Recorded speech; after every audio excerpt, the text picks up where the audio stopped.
Hello ওটা একটু বাড়বে।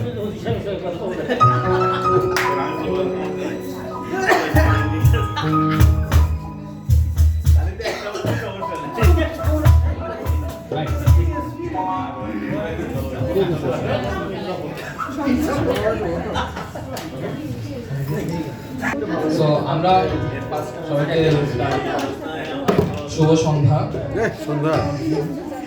আসসালামু আলাইকুম। আমি অরূপ ও এহসান। সো আমরা দুজন মিলে ছোটবেলা থেকে একসাথে বড় হয়েছি, কারণ আমরা ছোটবেলার ফ্রেন্ড। সো আমরা সবাই একসাথে আড্ডা দিতাম। সো আমার আড্ডারই ফ্রেন্ড। সো আমরা একসাথে গান শিখছি, একসাথে গান দেখছি, কে কোথায় ভুল করছে, কে কোথায় ইমপ্রুভ করার সুযোগ ছিল। সেখান থেকে গান করতে করতে এখন আমরা বন্ধু, এখন একসাথে গান করা হয়। কিন্তু আল্লাহ হেদায়েত দিছে ওকে, ও গান বাজনা ছেড়ে দিছে অলরেডি। সো আমি ওকে রিকোয়েস্ট করে এখানে আনানো, কারণ অনেক এমসিসি ছিল, এমসিসি পড়তো, স্টুডেন্ট ছিল, ও ক্যাডেট। আমি রিটার্ন চান্স পেয়েছিল পরে ভাইভাতে ফাইনাল ইয়ার। সো ওকে আমি ওখান থেকে চেনা, ওর সাথে এখানে গান করা, জোর করে ধরে নিয়ে আসছি। সো একটা রিকোয়েস্ট, সেটা হচ্ছিল সবাই যদি ভিডিও করেও থাকেন, কেউ সোশ্যাল মিডিয়ায় আপলোড করেন না, এটা রিলিজিয়াস বিলিফের সাথে কনফ্লিক্ট করে। সো আমাকে রিকোয়েস্ট করছে যদি আমার সাথে যদি কেউ ভিডিও অথবা আপলোড না করে তাহলে আমি গান করতে রাজি। ঠিক আছে, সবাই এনজয় করি, জাস্ট লিভ দ্য মোমেন্ট। আমরা লাইভে দেখি কি হচ্ছে, সবাই একসাথে গানে গলা গান মিলাই। Okay, thanks. Will play to star.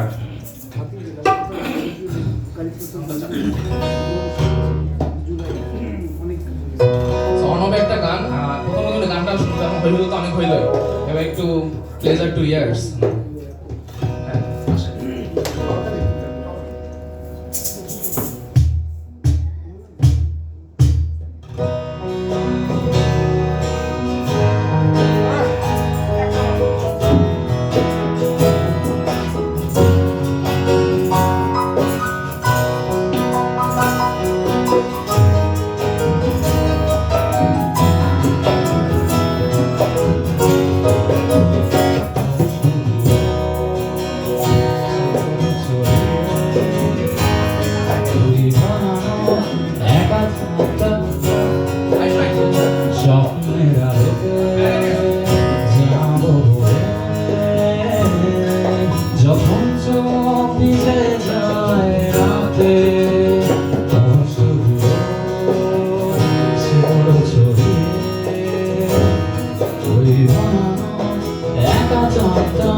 তো হইবুল্লাহ না একটু শান্ত এখন আর কি।